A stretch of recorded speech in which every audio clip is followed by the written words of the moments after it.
సుందరారెడ్డి గారు, కొత్తగా మార్కెట్‌లోకి వచ్చేవాళ్ళు, మార్కెట్ గురించి మరీ పెద్దగా అవగాహన లేని వాళ్ళు, కొద్దిపాటి అవగాహన మాత్రమే ఉన్నవాళ్ళు, ఎటువంటి స్టాక్స్ కొనుక్కుంటే మంచిదంటారు లాంగ్ టర్మ్ ఇన్వెస్ట్‌మెంట్‌కి? రైట్. సో, బేసికల్‌గా మనం ఏదన్నా ఒక ఇన్వెస్ట్‌మెంట్ అనే ఆలోచన వచ్చినప్పుడు కోర్ కాన్సెప్ట్ ఏముంటుందంటే ఒకటి రిస్క్ తగ్గాలి. హ్మ్. అండ్ రివార్డ్ పెరగాలి. ఓకే. అండ్ అదే టైంలో డైవర్సిఫై అవ్వాలన్నమాట. పోర్ట్‌ఫోలియో డైవర్సిఫై అవ్వాలి. అందుకని ఈ రిస్క్, రివార్డ్‌ని అనలైజ్ చేసేదాన్నే మనం ఫ్యాక్టర్స్ అంటారు. ఫ్యాక్టర్ ఇన్వెస్ట్‌మెంట్స్ అంటారు. ఈ ఫ్యాక్టర్స్‌ని మనం అనలైజ్ చేయడం ద్వారా హ్మ్. మనకి రిస్క్ ఎంతుంది, రివార్డ్ ఎంత రావచ్చు, దాన్ని ఎలా అవాయిడ్ చేయాలో మనకి క్లారిటీ వస్తుందన్నమాట. అందుకని చాలామంది అనుకున్నట్టు ఇన్వెస్ట్‌మెంట్ అనేది సింపుల్ ప్రాసెస్ కాదు. మీకు క్లారిటీ ఉండాలి. అంటే మీరు వాల్యూ ఇన్వెస్టర్సా? హ్మ్. అంటే మీరు కోర్ కాంపోనెంట్ వాల్యూ చూస్తున్నారు. వాల్యూ అంటే ఇన్‌ఎక్స్‌పెన్సివ్ అనమాట. కంపేర్ టు దాని ఫైనాన్షియల్ స్టేటస్‌తో పోల్చుకుంటే హ్మ్. తక్కువ రేట్‌కి కోట్ అయ్యే వాటిని మనం వాల్యూ ఇన్వెస్టర్స్ అంటారనమాట. హ్మ్. అంటే వాటి ఫండమెంటల్‌తో పోల్చుకుంటే తక్కువ రేట్‌కి కోట్ అవుతా ఉంటాయి. యాహ్! వాటిని వాల్యూ ఇన్వెస్టర్స్ అంటారు. సో, అప్పుడు వాల్యూ ఇన్వెస్టర్స్ ఏం చేయాలంటే లో పీఈ ఉండి బ్యాలెన్స్ షీట్ బాగా ఉన్నవాటిని మనం మనం బై చేసుకోవచ్చు. హ్మ్. రెండోది డివిడెండ్ ఈల్డ్ మీద ఫోకస్ చేసే ఇన్వెస్టర్స్. హ్మ్. అంటే వాళ్ళేంటంటే లాస్ట్ 10 ఇయర్స్ నుంచి కంటిన్యూయస్‌గా, కన్సిస్టెన్సీగా సేల్స్ పెరగటం, హ్మ్. ప్రాఫిట్స్ పెరగటం, హ్మ్. ఈపీఎస్ పెరగటం, నాకిచ్చే డివిడెండ్ పే ఔట్ కూడా పెరుగుతున్నాయి అనుకోండి. ఆ! అలాంటి కంపెనీస్ మీద ఫోకస్ చేసుకోవచ్చు. హ్మ్. మీకు ఎంత డివిడెండ్ కావాలో ఒక 5-10% బిట్వీన్ మీద హ్మ్. అది చూసుకొని అలాంటి వాటిలో ఒక 10 కంపెనీస్ చూసుకొని మనం ఇన్వెస్ట్ చేసుకోవచ్చు. యెస్. అది యెస్. Dividend investors. హ్మ్. మొమెంటమ్ ఇన్వెస్టర్స్ అనుకోండి. హ్మ్. అంటే ఎక్కువ మూవ్ అయ్యే స్టాక్స్‌ని పోర్ట్‌ఫోలియోలో పెట్టుకోవడం అనమాట. హ్మ్. అప్పుడు రిస్క్ ఎక్కువ ఉంటుంది. రివార్డ్ కూడా ఎక్కువ ఉంటుంది. అవునవును. అంటే గ్రోత్ బాగా ఉన్న వాటిని మనం ఫోకస్ హ్మ్. చేసుకోవచ్చు అనమాట. అయి మొమెంటమ్ ఇన్వెస్ట్ చేసే పని. ఓకే. అలాగే క్వాలిటీ ఇన్వెస్టర్స్. హ్మ్. అంటే అప్పులు తగ్గించుకుంటూ ఎర్నింగ్స్ బాగా పెంచుకొని హ్మ్. ఆర్ఓసీ బాగా మెయింటైన్ చేసే కంపెనీస్ మొత్తం కూడా ఈ కేటగిరీ కిందకి వస్తాయి. అవునవును. క్వాలిటీ కంపెనీస్ కింద వస్తాయి. క్వాలిటీ కంపెనీస్ అన్నీ కూడా కొంచెం హై పీఈ కోట్ చేస్తా ఉంటాయి. హ్మ్. అందుకని కొంచెం ఎక్స్‌పెన్సివ్ అయినా నాకు పర్వాలేదు అనుకుంటే అలాంటోటిలో మనం హ్మ్. ఇన్వెస్ట్ చేసుకోవచ్చు. హ్మ్. అట్లా వాలటిలిటీ బేస్‌గా తీసుకొని, బీటా బేస్‌గా తీసుకొని, బోల్డ్ అన్ని అనలైజ్ ఉంటది. సైజ్ బేస్‌గా తీసుకొని, హ్మ్. స్మాల్ క్యాపా, లేకపోతే మిడ్ క్యాపా, లార్జ్ యాహ్! క్యాప్ అనేది. ఇంత కాంప్రహెన్సివ్ ఐడియా మీకుంటేనే హ్మ్. డైరెక్ట్‌గా ఇన్వెస్ట్‌మెంట్స్‌కి రావాలి. హ్మ్. లేదు అంటే డైరెక్ట్ మీరు ఇన్వెస్ట్ చేసే బదులు హ్మ్. ఓకే. ఒక ఈటీఎఫ్స్, యాహ్! ఒక ఇండెక్స్ ఫండ్స్ హ్మ్. లేదా ఒక మ్యూచువల్ ఫండ్స్ మ్యూచువల్ ఆ ఫండ్. హ్మ్. రూట్‌లో ఇన్వెస్ట్ చేయడం ద్వారా హ్మ్. మీరు రిస్క్‌ని తగ్గించుకుంటారు ఇవన్నీ. యాహ్! ఇవన్నీ కూడా ఫండమెంటల్స్ చూసుకుంటారనమాట. హ్మ్. అక్కడికెళ్ళినా కూడా మీకు మనం చెప్పిన ఈ ఫ్యాక్టర్స్ అన్నీ డిఫరెంట్ థీమ్స్ లాగా అవునవును. అవైలబిలిటీ ఉంటది మీకు. హ్మ్. అందుకని బెస్ట్ ఏందంటే మీరు కంప్లీట్‌లీ కొత్త కాబట్టి, ఇవేమీ తెలీదు కాబట్టి value going to work out excellent. Okay. Okay.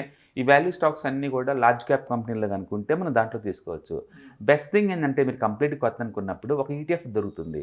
హ్మ్. నిఫ్టీ 50 వాల్యూ 20 అని హ్మ్. ఈ మధ్య కాలంలో బాగా హ్మ్. పాపులారిటీ హ్మ్. అవుతుంది. ఓకే.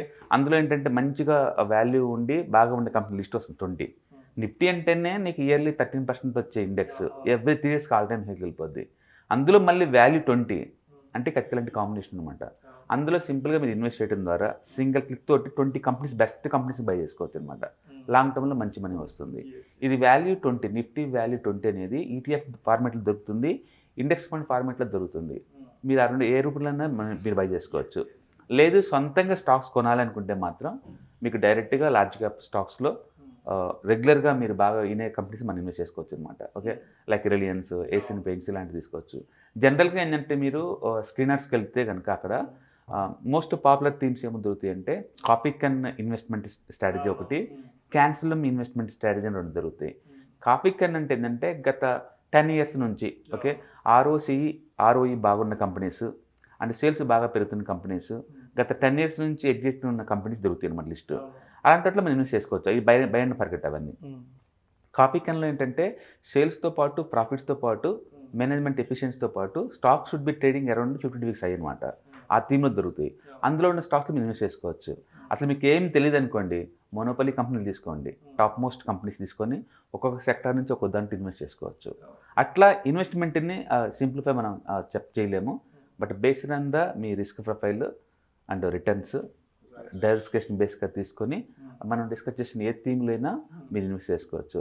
బెస్ట్ అడ్వైస్ ఏందంటే కొంత కొంత టైము మార్కెట్ గురించి అర్థం చేసుకున్నంత వరకు గూడా హ్మ్. Via with ETFs, index funds, mutual fund ద్వారా ఎంట్రీ అయితేనే హ్మ్. కొత్తగా ఉన్నోళ్ళకి సేఫ్టీగా ఉంటది లాంచింగ్ ప్యాడ్. హ్మ్. అదే మన స్టాక్స్‌లో తీసుకున్నారనుకోండి, హ్మ్. స్టక్ అయ్యారనుకోండి, అవును. నెగెటివ్ ఒపీనియన్ నుండి మార్కెట్ దూరంగా ఎళ్తారు. హ్మ్. చాలామంది అంటారు మ్యూచువల్ ఫండ్ అనంగానే నేను వదిలేసారు 20 years నుంచి పెట్టినా ఉన్నదరికి ఏం రాలేదంటారు. వాళ్ళు రాంగ్ చూసుకున్న సంగతి వాళ్ళకి తెలియదు. వేరే ఏజెంట్లు ఎవరో ఒకళ్ళిద్దరు పారేశారు, ఎంటైర్ మార్కెట్ మీద నెగిటివ్ ఫీలింగ్ వస్తుందన్నమాట.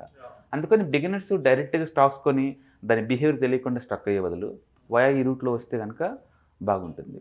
లేదంటే బోల్డెన్ థీమ్ దొరుకుతుంది నీకు, large cap, mid cap, small cap ఇలా కానీ, defensive stocks, dividend stocks, okay, సెక్టర్ల స్టాక్స్, చాలా చాలా వెరైటీస్ దొరుకుతుంది నీకు ఇక్కడ. కొంచెం రీసెర్చ్ కానీ చేసుకుంటే గూగుల్లో మంచి పోర్ట్ఫోలియోని బిల్డప్ చేసుకోవచ్చు. ఏదైనా సరే ఇన్వెస్ట్ చేద్దామన్న ఆలోచనే నోబుల్ రీజన్ అది. బీన్ చేయండి, థాట్ రాంగ్ని వెంటనే బీన్ చేయండి. అందులో ఈరోజు మంచి రోజు కాబట్టి let them start with investment today.